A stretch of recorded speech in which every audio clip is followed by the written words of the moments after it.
The existential interpretation of conscience should expose an existentiend attestation in Dasein itself of its almost potentiality of being. Conscience attests not by making something known in an undifferentiated way, but by a summons that calls forth to being guilty.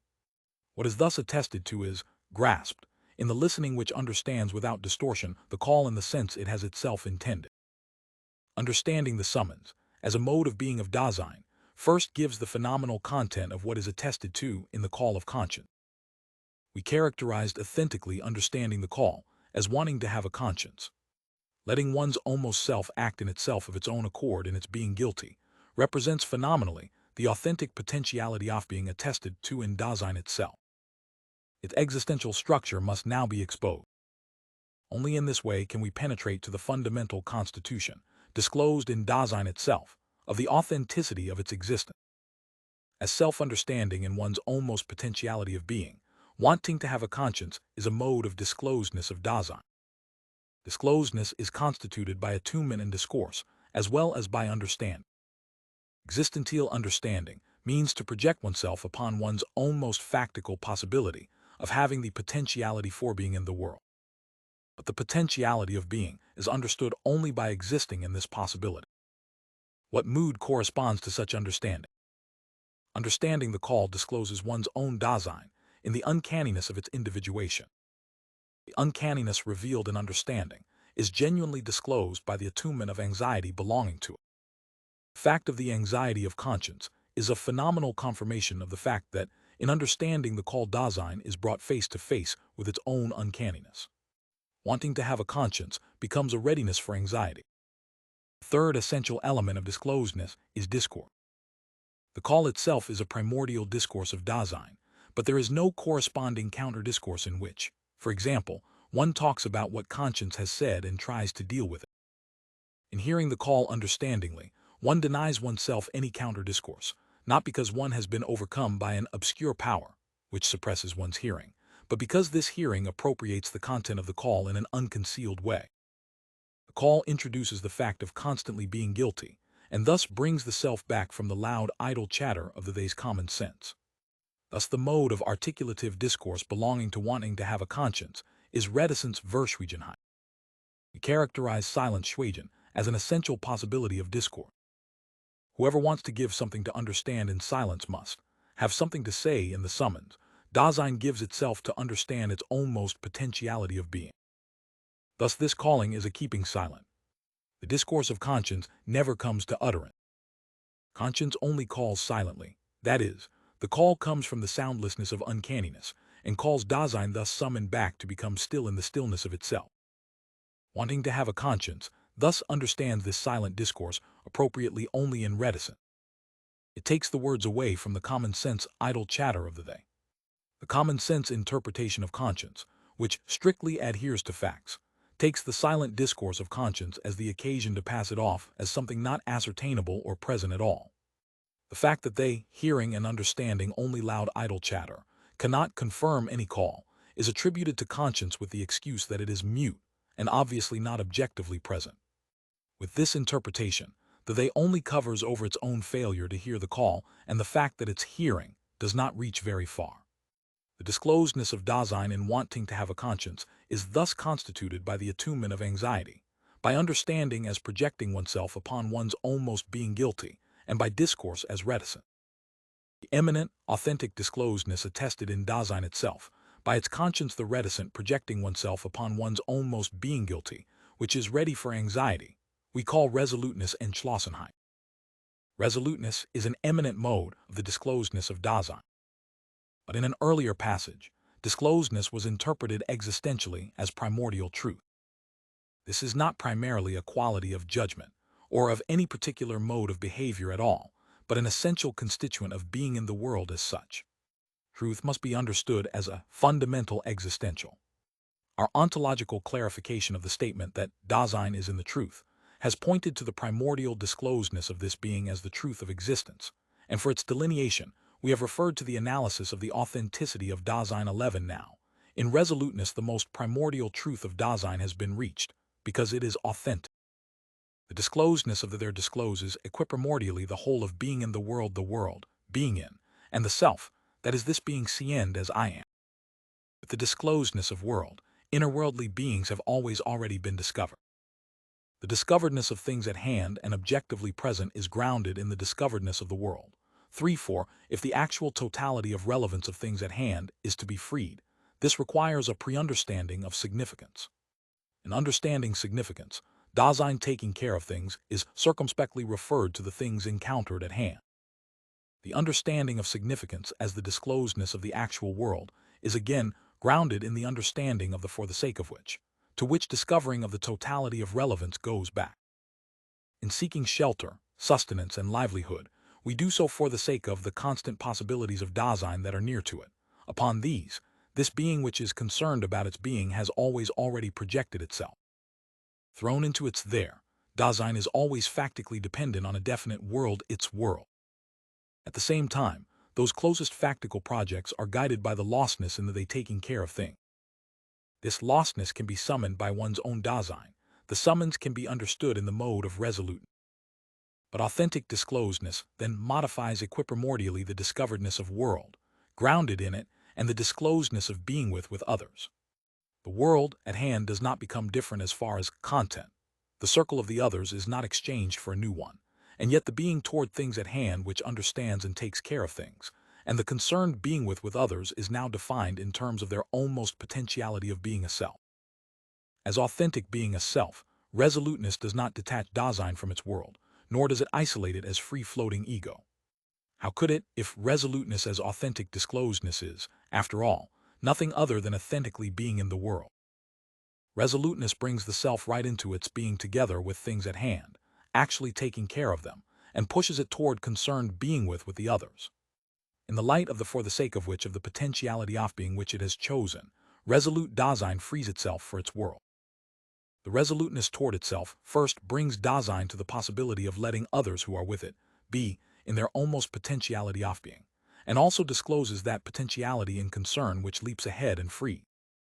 Resolute Dasein can become the conscience of others.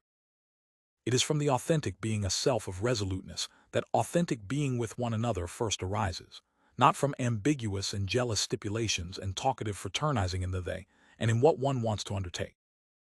In accordance with its ontological essence, resoluteness always belongs to a particular factical Dasein. The essence of this being is its existence. Resoluteness exists only as a resolution that projects itself understandingly. But upon what does Dasein resolve itself in resoluteness? To what should it to resolve itself? Only the resolution itself can answer this. It would be a complete misunderstanding of the phenomenon of resoluteness if one were to believe that it is simply a matter of incorporating and seizing possibilities that have been presented and suggested.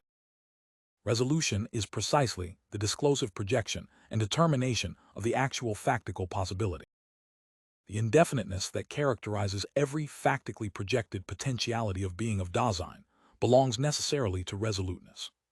Resoluteness is certain of itself only as resolution. But the existential indefiniteness of resoluteness never makes itself definite except in a resolution. It nevertheless has its existential definite. What one resolves upon Wazu in resoluteness is prefigured ontologically in the existentiality of Dasein in general as a potentiality of being in the mode of heedful concern. But as care, Dasein is determined by facticity and falling prey. Disclosed in its there, it stays equiprimordially in truth, and in untruth 14 this really is true, in particular, for resoluteness as authentic truth. Thus resoluteness appropriates untruth authentically. Dasein is in each instance already in irresoluteness, and perhaps will be soon again. The term irresoluteness merely expresses the phenomenon that was interpreted as being at the mercy of the dominant interpretedness of the they. As the they self, Dasein is lived by the common-sense ambiguity of publicness in which no one resolves, but which has always already made its decision. Resoluteness means letting oneself be summoned out of one's lostness in the they. The irresoluteness of the they nevertheless remains dominant, but it cannot challenge resolute existence. As the counter-concept to existentially understood resoluteness, irresoluteness does not refer to an ontic, psychical quality in the sense of being burdened with inhibition. Even resolutions are dependent upon the they and its world. Understanding this is one of the things that resolution discloses, insofar as resoluteness first gives to Dasein its authentic transparency. In resoluteness, Dasein is concerned with its almost potentiality of being that, as thrown, can project itself only upon definite, factical possibility. Resolution does not escape from reality, but first discovers what is factically possible in such a way that it grasps it as it is possible as one's almost potentiality of being in the they. The existential definiteness of possible resolute Dasein includes the constitutive moments of the existential phenomenon, which we have hitherto passed over, that we call situation. In the term situation, position label to be in the position of, there is an overtone of a spatial significance. We shall not attempt to eliminate it from the existential concept, for such an overtone is also implied in the there of Dasein. Being in the world has a spatiality of its own that is characterized by the phenomena of de-distancing and directionality. Dasein makes room in factically existing, but the spatiality of Dasein, on the basis of which existence actually determines its place, is grounded in the constitution of being in the world, for which disclosedness is primarily constituted. Just as the spatiality of the there is grounded in disclosedness, so too does situation have its basis in resolute. Situation is the there disclosed in resolutenesses, which the existing being which is there is. It is not an objectively present framework in which Dasein occurs or into which it could even bring itself. Far removed from any objectively present mixture of the circumstances and accidents encountered, situation is only through and in resoluteness. The actual factical relevant character of the circumstances is disclosed to the self only when that relevant character is such that one is resolute for the there which that self, in existing, has to be. We call accidents zufall in the with world, and the surrounding world can only befall resoluteness. For the they, however, situation is essentially closed off.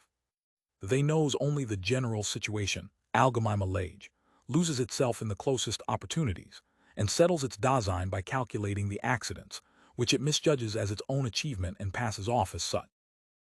Resoluteness brings the being of the there to the existence of its situation. But resoluteness delineates the existential structure of the authentic potentiality of being, attested to in conscience, that is, of wanting to have a conscience. In this potentiality, we recognize the appropriate understanding of the summons. This makes it quite clear that the call of conscience does not dangle an empty ideal of existence before us when it summons us to our potentiality of being, but calls forth to the situation. This existential positivity of the correctly understood call of conscience at the same time makes us see how it is that, in limiting the inclination of the call to actual and planned incidents of indebtednesses, we fail to recognize the disclosive character of conscience. It also makes us see how the concrete understanding of the voice of conscience is only seemingly transmitted to us if this restriction is made. The existential interpretation of understanding the summons as resoluteness reveals conscience as the kind of being contained in the ground of Dasein, in which it makes its factical existence possible for itself, attesting to its almost potentiality of being. The phenomenon set forth with the term resoluteness can hardly be confused with an empty habitus and an indefinite validity. Resoluteness does not first represent and acknowledge a situation to itself, but has already placed itself in. Resolute Dasein is already active. We are purposely avoiding the term action, for in the first place, it would have to be so broadly conceived that activity also encompasses the passivity of resistance. In the second place, that term suggests a misinterpretation of the ontology of Dasein, as if resoluteness were a special mode of behavior of the practical faculty as opposed to the theoretical one. But as concernful taking care includes the being of Dasein so primordially and completely that it must be already presupposed as a whole when we distinguish between theoretical and practical behavior. It cannot first be put together from these faculties with the help of a dialectic that is necessarily groundless because it is existentially unfounded. But resoluteness is only the authenticity of care itself, cared for in care and possible as care. Portray the factical existential possibilities in their general features and connections, and to interpret them according to their existential structure, belongs to the scope of tasks of a thematic existential anthropology. For the purpose of our inquiry as a study of fundamental ontology, it will be sufficient to outline existentially the authentic potentiality of being, attested to in conscience for Dasein itself from out of Dasein itself. Now that resoluteness has been worked out as a self-projection upon one's almost being guilty, in which one is reticent and ready for anxiety, we are prepared to define the ontological meaning of the authentic potentiality of being whole of Dasein which we have been looking for. The authenticity of Dasein is neither an empty term nor a fabricated idea. But even so, as an authentic potentiality of being whole, the authentic being toward death which we have deduced existentially remains a purely existential project for which the attestation appropriate to Dasein is lacking. Only when we have found this attestation will our inquiry suffice to set forth, as its problematic requires, an authentic potentiality of being a whole of Dasein, existentially confirmed and clarified. For only when this being CN has become phenomenally accessible in its authenticity and its wholeness will the question of the meaning of the being of this being, to whose existence belongs an understanding of being in general, be based upon something that will stand a test.